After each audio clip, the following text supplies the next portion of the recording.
Glory to our Lord Jesus Christ. మన ప్రభువైన యేసుక్రీస్తు మహిమ కలుగుగాక. ఈ సమయంలో మీ అందరికీ నా శుభవందనాలు. గాస్పల్ ట్రావెలర్ డిడిఎస్ సువార్త యాత్ర అడవుల నుంచి హైదరాబాద్ వందే భారత్ ట్రైన్ వస్తుంది. దాంట్లో మరి ప్రయాణం చేస్తున్నాను. ఇది వందే భారత్ కనుక ఈ ట్రావెల్ మరి హైదరాబాద్ నుండి అక్కడ ఉన్న విశేషాలు చూపించాను. Thank you. Praise Lord. వాక్యాన్ని ధ్యానం చేద్దాం. మరొకసారి మీ అయ్యగారికి మీ అందరికీ నా యొక్క శుభవందనాలు తెలియచేయుచున్నాను. ఎహెజ్కేలు గ్రంథము 38వ అధ్యాయము 7వ వచనములో చక్కని మాట, నీవు సిద్ధముగా ఉండుము, నీవు సిద్ధపడి నీతో కూడా కలిపిన సమూహం అంతటిని సిద్ధపరచుము. హల్లెలూయా. సిద్ధపరచుము. ఈరోజు వర్తమానము సిద్ధపాటు. హల్లెలూయా. సిద్ధపాటు అనగానే మనం అందరం ఏమంటే, అయ్యగారండి మేము సిద్ధపడిపోయి ఉన్నామండి, మేము మారు మనసు పొందామండి, బాప్తిజం తీసుకున్నామండి, మందిరానికి వెళ్తున్నామండి, కానుకలు ఇస్తున్నామండి. కానీ కానుకలు అంటారు కానీ దశమ కానుకలు అంటారు. ఏమంటారు? కానుకలు ఇస్తున్నారు, ఇలాగ వచ్చేలాగా ఇచ్చేటువంటి ఈ కానుకలు సంపూర్ణంగా ఇవ్వడం కాదండి. మీరు వీటితో పాటు దశమ భాగము కానుకలు మీరేం చేయాలి? ఇవ్వాలి. ప్రార్థన అయిపోయి మీరు ఎవరు వెళ్ళిపోద్దు. ఒక విధవరాలు ఇచ్చిన దశమ కానుక మీకు చూపిస్తాను, మీరు ఎవరు వెళ్ళొద్దు. గమనించండి, ఎలా ఇస్తానో మీకు చెప్తా, అది మీరు చూసి వెళ్ళాలి. ఎందుకంటే పొద్దుట అడిగారు ప్రభుకి, ఏ వాక్యం చెప్పాలి ప్రభు, ఈ మనుషులు ఎలాంటి వాళ్ళు తెలియదు అంటే ఏరియా అంతా నాకు తెలుసు, తెలంగాణ అంతా నాకు తెలుసు, తెలంగాణ లాంగ్వేజ్ మాట్లాడతాను. ఏం సంగతి అన్న? ఏ సార్ మంచిగా ఎదురబాయ్ వేసినప్పుడు రా, నీకు ఏం చూసినాడు రా అంటారు కదా. సో ఆ విధంగా ఏం చెప్పాలి ప్రభు అని ప్రార్థించినప్పుడు సిద్ధపాటు గురించి దేవుడు మాట్లాడమన్నారు. హల్లెలూయా. సిద్ధపాటు. ఎందుకంటే ఉద్యోగాల్లో నా ఆఫీసర్స్ గురించి ఇట్ల గురించి గ్రేడ్ 1 గ్రేడ్ 2 ఇలాగ ఉంటాయి పోస్టులు. మా దగ్గర కూడా సైంటిస్ట్ 1 2 4 5 6 వరకు ఉంటారు గ్రేడ్స్. 6 అన్నవాళ్ళు వాళ్ళు ముసలైపోయే వాళ్ళు ఒక డైరెక్టర్లుగా ఉంటారు. సో అలాగా విశ్వాసానికి దేవుడు 3 గ్రేడ్లు చేసాడండి. హల్లెలూయా. ఆ 3 గ్రేడ్లు ఏంటంటే, ఒకటి సిద్ధపాటు లేనివారు. ఎవరండి వాళ్ళు? సిద్ధపాటు లేనివాళ్ళు. రెండవది సిద్ధపడిన వారు. ఎవరండి? సిద్ధపడిన వారు. 3 గ్రేడ్ ఏంటంటే సిద్ధపరిచేవారు. ఏ గ్రేడ్ లో ఉంటారంటే చాలా మంది ఎక్కువగా సిద్ధపాటు లేని గ్రేడ్ లోనే ఎక్కువ మంది ఉంటున్నారు ఈ దేశంలో. ప్రపంచంలో ఎక్కడ చూసినా కానీ సిద్ధపాటు లేని ఆదివారం సిద్ధపడమంటే సిద్ధపడతారా? లైన్గా వెళ్తారు ఎక్కడికి? మటన్ షాప్కి, చికెన్ షాప్కి, ఫిష్ షాప్ వాళ్ళు ఆదివారం ఒకసారి కదండి. గమనించండి, వాళ్ళు సిద్ధపాటు లేని వాళ్ళు. సిద్ధపాటు కలిగిన వారు ఆదివారం మందిరానికి వచ్చేస్తారు, బైబిల్ చదువుతారు, అన్ని చేసేస్తారు, అయ్యగారు చెప్పింది ఇచ్చారు, ఇంకోటి మాత్రం చెయ్యరు. అనేక మందికి సిద్ధము చెయ్యరు. ఆ గ్రేడ్ మాత్రం అస్సలు వేలల్లో కూడా లెక్కట్లేదు. ఎవరికి దేవుడు రాజ్యం అంటే సిద్ధపరిచే వారికి మాత్రమే దేవుడు రాజ్యం. మీరు సిద్ధపడి ఉన్నా మీకు దేవుని రాజ్యం ఉండకపోవచ్చు, నా డౌట్. ఎందుకంటే నమ్మకమైన మంచి దాసుడా ఎవరికి అన్నారండి?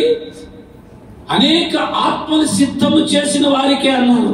అక్కడ తలాంతులు ఉన్నాయి కదా, 5 తలాంతులు, 2 తలాంతులు, 1 తలాంతు. 3 గ్రేడ్లు ఉన్నాయా లేదా అక్కడ చెప్పండి. లాస్ట్ గ్రేడ్ ఏంటి? ఒకటైతే ఏం చేశాడు? సిద్ధపరిచాడా? డబ్బులు వ్యాపారం చేశాడా? లాభం సంపాదించాడా? గమనించండి. అందుచేత బైబిల్లో ఒక పురుషుడికి ఒక సహోదరుడికి చూపిస్తాను, ఒక సహోదరుడు చూపించి ముగించేస్తాను. హల్లెలూయా. ఎందుకంటే నీవు సిద్ధపడు, అనేక మందికి సిద్ధము చేయు. హల్లెలూయా. ఎవరంటే సమూహాన్ని సిద్ధం చెయ్యాలని ఎవరికి ఉన్నదంటే మోషేకు ఉన్నది. అయ్యో నా ప్రజలకి సిద్ధం చేయాలి, వాళ్ళకి అన్యాయం జరుగుతుంది, వాళ్ళకి రక్షణ లేదు, వాళ్ళకి తిండి లేదు, వాళ్ళ బాధల్లో వ్యాధుల్లో ఉన్నారని చెప్పేసి సిద్ధపడ్డాడు, కానీ సొంత ఉద్దేశంతో సిద్ధపడ్డాడు. హల్లెలూయా.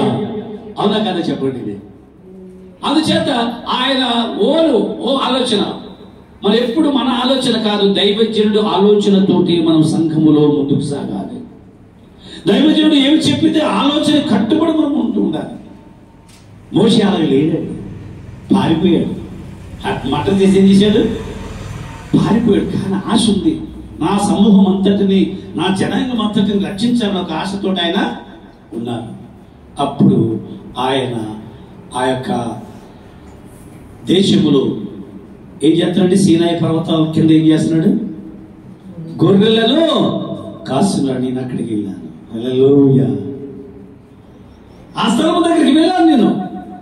అది ఆఫ్రికా ఖండము ఈజిప్ట్ దేశంలో ఉన్నది. అది ముందు పాలస్తీనా దేశంలో ఉన్నది, కానీ అక్కడ అరబులు యుద్ధం చేసి ఏం చేశారంటే ఆ ప్రాంతాన్ని మళ్ళీ ఏం చేసుకున్నారు? లాక్కున్నది. అక్కడికి వెళ్ళి ఆశ్చర్యపోయాను, అది ఇది ఆసియా ఖండంలో ఉన్నది కదా, ఆఫ్రికా ఖండం నాకు ఆడవు. అది 2 ఖండాలు వెళ్ళాను, ఆసియా ఖండం దాటాను అనుకున్నాను. అక్కడ దేవుడానికి సిద్ధపరిచాడు, ఆత్మీయంగా సిద్ధపరిచాడు, పరిశుద్ధపరిచాడు. ఈ భారాన్ని నేను సపోర్ట్ చేస్తానని చెప్పేసి అని. ఎందుకంటే గొర్రెలు కాస్తున్నాడు కదా, ఈ గొర్రెలు ఏ గొర్రెలుగా నాకు ప్రజలనే గొర్రెల దగ్గరికి వెళ్ళు, సిద్ధం చేయు, నువ్వు సిద్ధపడంటే నడుస్తున్నాడు ఇలాగా. ఆగు అంటే ఆగాడు కదా. ఎందుకు ఆగకుండాడండి దేవుడు? వచ్చేసి వెళ్ళిపోవచ్చు కదా. నో, నువ్వు సిద్ధంగా లేవు, ఇంకా నువ్వు అపవిత్రంగా ఉన్నావు. నీ చెప్పులు తీసేది కంటే దట్ ఈస్ హోలీ ప్లేస్. ఎప్పుడైతే చెప్పులు తీసి అక్కడికి వెళ్ళాడో ఆయన ఏమైపోయాడండి? పరిశుద్ధుడు అయిపోయాడు, సిద్ధపడిపోయాడు. ఇక సిద్ధం చేయడానికి వెళ్ళండి అని పంపించడం జరిగింది. ఆ యొక్క సీనాయి పర్వతంలో మాట్లాడిన దేవుడు వెళ్ళాడు. వాళ్ళందరికీ సిద్ధం చేయడానికి వెళ్ళినప్పుడు వాళ్ళు కూడా రెడీగా ఉన్నారు, సిద్ధపడి ఉన్నారు. ఎలాగా? కష్టాలు వచ్చాయి కదా, దేవుడికి మొరపెడుతున్నారు. ఏమని మొరపెడుతున్నారు? అయ్యో మా బ్రతికేంటి, సరైన తిండి లేదు, సరైన జీతాలు లేవు, సరైన భత్యాలు లేవు, మళ్ళీ పని చేయకపోతే కొట్టేస్తున్నారని దేవుడికి మొరపెడుతున్నారు, ప్రాంతంలో సిద్ధపడుతున్నారు. అప్పుడు పక్కన దేవుడు ఏం చేశాడు? ఆయన పంపించాడు. ఏం జరిగిందో తెలుసా? ఈ మాట చెప్పగానే దేవుని ఆరాధన. అక్కడ తెలుగు బైబిల్ ఏమనుంటుందంటే, వారు మాట వినుడు తలలు వంచి దేవునికి నమస్కారం చేశారని ఉంటుంది. కానీ ఇంగ్లీష్ బైబిల్లో వర్షిప్ అని ఉంటుంది. కనుక దేవుడికి ఆరాధన చేయాలి, కష్టాలు ఉన్నప్పటికీ, ఇబ్బందులు ఉన్నప్పటికీ. అది సిద్ధపాటు. ఆ విధంగా ఆయన ఏం చేశాడండి? సిద్ధపరిచాడు. సంఘాన్ని అంతటికి, సమాజం అంతటికి సిద్ధపడ్డాడు, సిద్ధపరిచాడు. హల్లెలూయా. గమనించండి దేవుని బిడ్డ, ఈ లేఖనం ఏ సందర్భంలో రాయబడ్డది? దేవుని రాకడి కోసం రాయబడి ఉన్నది. ఆ యొక్క ఇంటికి వెళ్ళిన తర్వాత గోగు మాగోగు అని అక్కడ రాసి ఉంటుంది. అది 2వ రాకడి గురించి రాయబడ్డది. రాబోయే దినముల గురించి దేవుడు అగ్ని గంధకములు కూడా ఏం చేస్తాడటంటే కురిపిస్తాడట. అయ్యే ఏం బాంబులండి? భయపడుతున్నాయి మనకి, చెప్పరా? వేసేస్తానంటాడు కదా పుతిన్. న్యూక్లియర్ బాంబ్స్, అణుబాంబులు ప్రపంచంతో నాశనం చేసే అణుబాంబులు ఉన్నాయి. ప్రపంచం అంతా బాగు చేసే డబ్బు ఎవరి దగ్గర? అమెరికా వాడు కూడా అప్పులో ఉన్నాడు, భారతదేశం కూడా అప్పులో ఉందంటే ఎంత విచిత్రం అంటే. గమనించండి, అణుబాంబులు బైబిల్లో అక్కడ రాయబడి ఉంది. మనం చదివిన లేఖనములో ఏ లేఖనం చదివాం మనం? 38వ అధ్యాయం చదివి ఇంటికి వెళ్ళి చదువుకుని అక్కడ అగ్ని గంధకములు కురిపిస్తున్నాడు. కనుక అక్కడ నాశనం అవ్వడానికి చాలా మంది ఉన్నారు ఈ దినాల్లో. వారిని మనము ఏం చేయాలంటే సిద్ధపరచాలి. మనం సిద్ధపడి ఉన్నాం కనుక వాళ్ళు సిద్ధం. అయ్యారని ఎందుకు కొడుతున్నారండి? ఈ మధ్య స్వార్థకి ఎంతో చెడగూడేస్తున్నారండి, ఏదో మత మార్పులు చేసేస్తున్నారని అంటారు కదా. వాళ్ళ కోసం పోటీగా మనం ఏం చేయాలంటే, ఎలా చేయాలంటే, పేతురు గారు సరసాలన్నప్పుడు సంగమత ఏం చేసింది?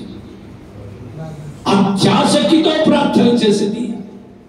అత్యాసక్తితో ప్రార్థన చేస్తే అక్కడ తలుపులు తెరవబడ్డాయి. వచ్చింది, బయటికి వచ్చేశాడు. ఎలాగొచ్చాడంటే సంఘము ఆసక్తితోటి సిద్ధపరచింది ఆయన ప్రయాణం కోసం. అలాగే ఎవరైతే దేవుళ్ళకి రాకుండా ఉన్నారంటే సంఘము ప్రార్థన చేస్తూనే ఉండండి, ప్రార్థన చేస్తూనే ఉండండి. నేను ఎప్పుడు నాకు అలాంటి అనుభవం ఉంది. అనేకమైన ఉపవాస ప్రార్థనలు చేశాను నీళ్ళు తాగకుండా. ఒకసారి 40 రోజులు ఉపవాసం ఉన్నప్పుడు పెద్ద పులి అడవి పంది తెల్లవారు వచ్చేసింది. నేనున్న మందిరం దగ్గరికి, అది ఏ మందిరం? ఇళ్ళ మందిరం పెట్టింది. తాటాకులతో చిన్న మందిరం కట్టాను మొట్టమొదటిగా. రాత్రులు వచ్చేస్తున్నాయి, హల్లెలూయా హల్లెలూయా హల్లెలూయా అంటే ఆ పక్క కొండల్లోకి పారిపోయి ఆ రెండు వచ్చేస్తే నన్ను ఏం చేసినో తెలియదు. గమనించండి, సిద్ధపడ్డాను 40 రోజులు. కనుక రాకడలో అనేక మంది నశించిపోతున్నారు కదా, వాళ్ళ కోసం మనము సిద్ధపరచడానికి ప్రార్థనలు మనము చెయ్యాలి. హల్లెలూయా. ఇంకొక ఆత్మీయంగా ఒక మాట చెప్పుకుందాము. ఎందుకు తెలుసా మీకు? చాలా అద్భుతం అది. ఏం చెప్తే చూడండి, అపోస్తుల కార్యములో చక్కని మాట ఉంది. చూడండి, అపోస్తుల కార్యములో ఒక వచనమే చదివి నేను ముందుకు నడిపిస్తాను. దయచేసి అపోస్తుల కార్యములో ఒక మాట ఉంది, ఇక ముగిస్తాను. 9వ అధ్యాయము 36వ వచనములు, మరియు యొప్పేలో తబిత అనే ఒక శిష్యురాలు ఉండెను, ఆమెకు భాషాంతరమున దోర్క అని పేరు. ఆమె సత్క్రియలను ధర్మ కార్యములను బహుగా చేసి ఉండెను. హల్లెలూయా. గమనించండి, శిష్యురాలు. భక్తి చేసుకోవచ్చు కదా, ఏదో మందిరంకి వచ్చేసి చర్చికి వచ్చేసేసి ఆరాధన చేసుకొని దేవుడి కానుకలు ఇచ్చేసి పాస్టర్ గారితో ప్రార్థన చేసుకుని వెళ్ళిపోవచ్చు కదా. ఏం చేస్తుందామే? ఆమె సిద్ధపడి ఉన్నది. ఇంకా తనతో పాటు కొంతమందికి ఏం చేస్తుంది? సిద్ధపరిచేసింది. అక్కడ రెండు కనబడుతున్నాయి మనకి. మంచి క్రియలు కనబడుతున్నాయి, ధర్మ కార్యాలు కనబడుతున్నాయి. ఈ రోజుల్లో చాలా మంది ధర్మ కార్యాలు చేస్తున్నారు, కానీ క్రైస్తవులన్న వాళ్ళు చాలా మంది సత్క్రియలు మాత్రము చెప్పరే. డబ్బు ఈజీగా ఇచ్చవచ్చు, కానీ సత్క్రియలు మాత్రం చేయరు. మీకు ఎలా తెలుసు అంటే చదివి తెలుస్తుంది. బైబిల్ ఒక సమూహాన్ని సిద్ధం చేసింది, ఆత్మీయమైన సమూహాన్ని సిద్ధం చేసేసింది ఒక్క శిష్యురాలు. అలాగే మనం ఏం చేయాలంటే, ఇది నోటుకు వచ్చిందని వాక్యం చెప్పాడు కదా, ఇది మనం వాళ్ళ దగ్గర ఇద్దారు. ప్రార్థన చేయండి, ప్రభువు ఏమి మాట్లాడితే అదే మనం మాట్లాడాలి. ఎలా మాట్లాడతారంటే, మీరు ప్రార్థన చేస్తే బైబిల్లో సత్యాన్ని మనకు బయటికి చూపిస్తారు. అప్పుడు మనం ఏం చేస్తామంటే సిద్ధపరచగలుగుతాం. ఆ సహోదరి శిష్యురాలైనప్పటికీ అనేక మందికి ఏం చేసిందండి? సిద్ధపరచింది. హల్లెలూయా. సరే, సిద్ధపరిచిన మరి ఏమైపోయింది? ఇప్పుడు చనిపోయింది. అక్కడ ఎందుకు చనిపోయింది అంటే ఆత్మీయ మరణం ఏమొచ్చంటే, లేతే శిష్యురాలు కదండి, పెద్ద ముసలామ కూడా కాదు, నాలాగా ముసలిది కూడా కాదు. చనిపోవడానికి కారణం ఏమిటంటే, అక్కడ దేవుడు ఒక మర్మం చూపించడానికి, ధర్మ కార్యములు భూలోకంలో చేసినట్లయితే, సత్క్రియలు ఉన్నట్లయితే నీకు మరణము లేదు అని చెప్పడానికి. చెప్పబడండి గట్టిగా, మనకి మరణం లేదు ఉందంటారా? మరణాన్ని యేసయ్య మింగేశారు. మరణాన్ని యేసయ్య ఏం చేశారు? జయించారు. మరణము లేదు మనకి. ఈ శరీరానికే మరణము ఉంటుందండి. దేవుడు ముందే రాసి పెట్టేశాడు. మన్నైనది చెప్పండి, మునప్పటి వల్లే మన్నైపోడు. ఆత్మ దేవుడి యొద్దకి.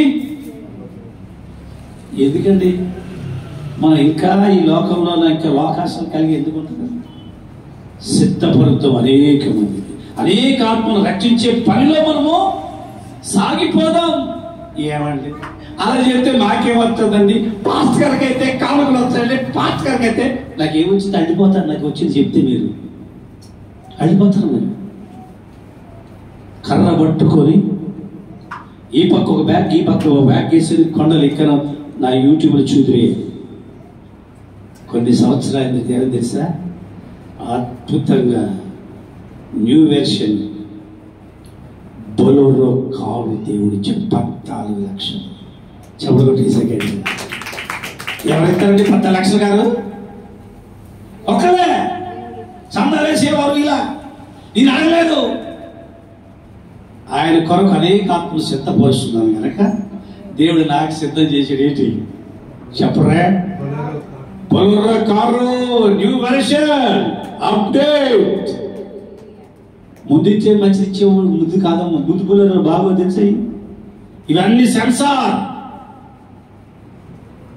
కనుక మీరు అనుకోవచ్చు మాకు ఏం వస్తుందండి అని. ఏం వస్తుందో చెప్పితే మీరు మతిలిపోతే మీకు కానీ తెలిసట్టుకుంటే కానీ మన మైండ్ పనిచేది. అంత లోకంలో బతుకుతున్నాడు. ఏదో పేరు కలిగి చిన్న పాట పాడమంటారా?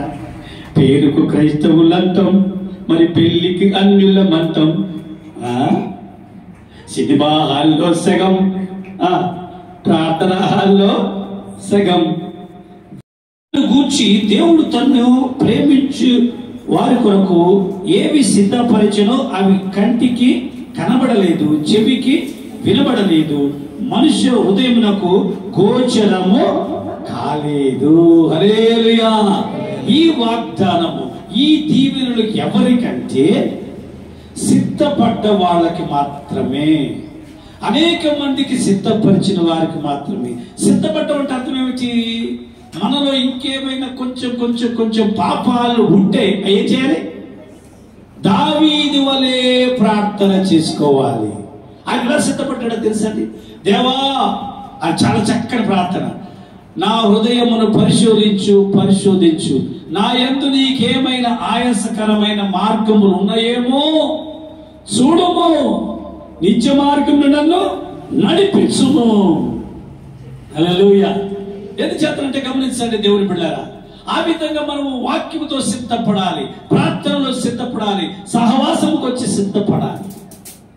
దైవజనుడు చెప్పిన మాట విని మనం సిద్ధపడాలి. ఎందుకంటే అందరూ సిద్ధపాటు లేని వాళ్ళే ఎక్కువ మంది కనబడుతున్నారు. సిద్ధపడ్డ వాళ్ళు కనబడుతున్నారు కానీ సిద్ధము చేసేవాళ్ళు లేరు. అనేక మందికి ఎవరు సిద్ధం చేశారు? మోసే సిద్ధము చేశారు.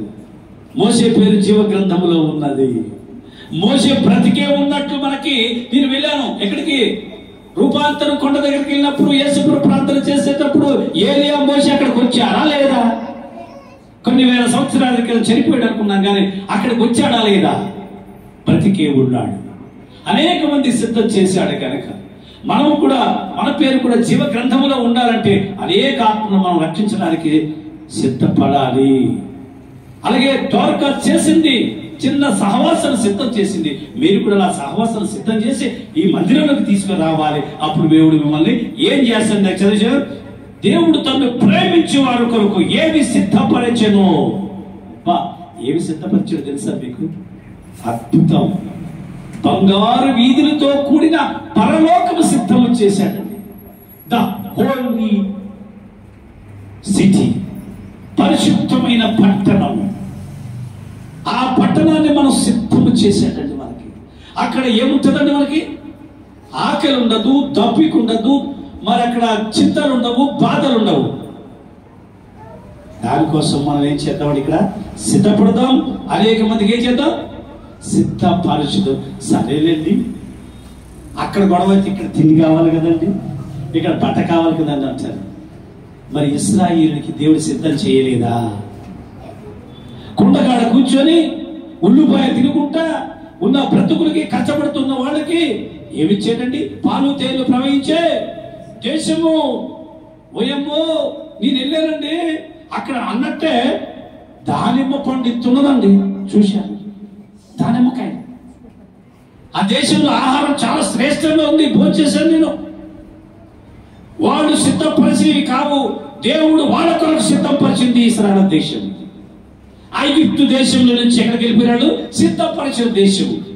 అందుకే ఇజ్రాయెల్ యొక్క హిస్టరీ మనం బాగా చదువుకున్నట్లయితే అది మనకెంతో ఉదాహరణగా ఉంటుంది. దాంట్లో మర్మాలు మనం తెలుసుకోవచ్చు. అంటే బానిసలుగా ఉన్న వాళ్ళకి దేవుడు సిద్ధం కట్టని పట్టణం ఇచ్చారు, కట్టని ఇల్లు ఇచ్చారు, నాటని పండ్లు ఇచ్చారు, చెట్లు ఇచ్చారు, చెరువులు ఇచ్చాడు, భూములు ఇచ్చాడు, అద్భుతంగా ఇచ్చారా లేదా చెప్పండి? నాకు ఇచ్చారా లేదా చెప్పండి? నేను ఉద్యోగం చేసేటప్పుడు అసిస్టెంట్ సైంటిస్ట్గా ఉన్నప్పుడు మాత్రం కోట వేసుకోలేదు. అది ఈ మధ్య కొంతమంది ఏమన్నా తెలిసా, ఓహో ఉద్యోగాలు విడిచిపెట్టి వచ్చేస్తే అమెరికా వచ్చి డబ్బులు వచ్చేస్తే బాబు ఈయన ఇప్పించిన ఆయన తీసుకుంటాను. ఇచ్చేవాడు అవడంటే అంత తేలికి ఇచ్చేస్తారా? సైతాన్ గారు మాట్లాడుతూ ఉంటాడు. అందుచేత దేవుడు దీవిస్తారు, దేవుడు మనకిస్తారు. మన కోసం సిద్ధపరచడం. ఒక మాట చెప్పు, అద్భుతమైన మాట. సిద్ధపరచడం అంటే భూలోకంలో జరిగిన విషయమే. ఒక దైవజనుడు చనిపోయాడు, పేరు రాయలేదు బైబిల్లో. ఆయనకి 2 సంతానం ఉన్నారు. ఆ అప్పులో ఏం చేస్తారు, తీసుకెళ్ళిపోతున్నారు ఆ బానిస బతుకు కోసం. వెంటనే అక్కడ ఒక ప్రవక్త లేడు, ఆయన పేరు చెప్పండి, ఎలీషా వెళ్ళి ఎంత అప్పు తీర్చాలన్నది వెంటనే అద్భుతంగా ఇక్కడ సిద్ధం చేసేసాడు. చెప్పడగొట్టండి గట్టిగా. సిద్ధం చేసేసాడు దేవుడు. మీకు డబ్బులు లేవు, అప్పులు ఉన్నాయి, మీరు ఎవరైనా అనుకున్నారా? ప్రార్థన చేయండి, దేవుడు అన్ని కార్యాలు చేయగలుగుతాడు. ఇంకొకటి కూడా, నేను వెళ్ళాను గలిలే సముద్రం దగ్గరికి వెళ్ళాను. యేసు ప్రభు గురించి ప్రశ్న వేయడానికి వచ్చారు. ఏమని? పన్ను కడతాడా, మీ బోధకుడు కడతారా, మీరు కడతారా అని ఇద్దరు డైరెక్ట్ మాట్లాడలేకపోతున్నారు. పాపులు కదండి, యేసు ప్రభుతో మాట్లాడగలుగుతారంట కదా. ఆయనతో మాట్లాడు ఏంటంటున్నారంటే, పన్ను కట్టాలట అంటే, పన్ను కట్టాలా, మరి కట్టాలి కదా, కట్టాలి కరెక్ట్ అని దేవుడు ఏం చేశాడు, లోకంలో అధికారాన్ని కూడా ఏం చేశాడు, ఒప్పుకున్నాడు. మరి ఒప్పుకోవాలంటే మరియమ్మ దగ్గరికి వెళ్ళి అడగాల, మా మమ్మీకి వెళ్ళి అడిగి తీసుకురా, లేదా మా డాడీ యోసేపు దగ్గరికి తీసుకురాలా అంటే అది కరెక్టా? కాదు. సరే, ఈ యొక్క పేతురు వీళ్ళందరూ ఉన్నారు, వీళ్ళు వెళ్ళి అన్ని వదిలేసి వచ్చారు కదా, మళ్ళీ ఇంటికి వెళ్ళి పట్టుకుని పన్ను కట్టడానికి. అందుకు దేవుడు అక్కడ సిద్ధం చేశాడు, అక్కడ శాపలు సిద్ధం చేశాడు. చెప్పలు కొట్టడు గాడిగా. అంటే శాప కట్టలు ఏముంటాయంటే డబ్బులు ఉన్నాయా? శాపలు డబ్బులు ఉన్నాయా? కానీ అక్కడ మీకు కావలసిన ట్యాక్స్ కట్టడానికి అక్కడ సెక్కే ఉంచాడు. చెప్పలు కొట్టాడు గాడిగా. అందుకే మన దేవుడి పేరు ఆశ్చర్యకారుడు. చెప్పలు కొట్టండి. ఆశ్చర్యంగా దేవుడు ఆశీర్వాదం ఇవ్వగలుగుతారు. ఈ హైదరాబాద్ ఈ మహాపట్టణంలోకి నీ రావడం ఆశ్చర్యమే. ఇది దైవజనులే. ఒకసారి నిలబడండి. ఈ దైవజనుడు చాలా ఆత్మీయులు. గమనించండి. కనుక మీరు మాత్రం మీరు విడిచిపెట్టద్దు. సువార్త భారం కలిగి మీరు కూడా మీ వంతుగా సహాయం చేయండి. నా వంతుగా సహాయం చేశాను, ఇది కాదు వాటిని చెప్పడానికి వచ్చాను. మీరు ప్రార్థన చేయండి. రోజు ప్రతి అయ్యగారు పెట్టిన ప్రతి ప్రార్థనకి రండి. దేవుడు కార్యము చేయగలరు. కనుక దేవుడు సిద్ధపరిచినవి కంటికి కనబడం మీకు మీ దగ్గరికి వచ్చేస్తాయి. చెవులు పట్టుకుని గట్టిగా. పాపం ఏలియా గారికి ఒక మాట చెప్పుకొచ్చాను. ఏలియా గారికి ఆకలేసిందేమో, కాకులు పట్టుకొచ్చి వచ్చాయి. మరి చిన్న కోరిక కలిగిందేమో. ఏంటది? మాంసం కావాలి. ఆయన కోరిక పుట్టక ముందేమో దేవుడు కాకుల ద్వారా కూడా మాంసం పంపించేసాడు. చెప్పలు కొట్టండి గట్టిగా. దేవుడు మన కోసం అన్ని సిద్ధం చేసేసాడండి. ఈ భూలోకంలో సిద్ధం చేసేసాడు, పరలోకంలో సిద్ధం చేశాడు. కానీ మనం సిద్ధంగా లేము. ప్రార్థనలు సిద్ధపడండి, వాక్యంలో సిద్ధపడండి, సహవాసంలో సిద్ధపడండి, ఉపవాసంలో సిద్ధపడండి. దేవుడు ఈ లోకంలో మీకు సమృద్ధిగా దీవిస్తాడు. నిత్యరాజ్యం మీ కొరకు సిద్ధం చేసి ఉంచారు. ఆ నిత్యరాజ్యంలో ప్రవేశించాలంటే సిద్ధపడాలి, అనేక మందికి సిద్ధపరచాలి. ఆ విధంగా చేసి దీవులను మెండుగా పొందుదాం. దేవుడి వాక్యాన్ని దీవించి ఆశీర్వదించిన గాక.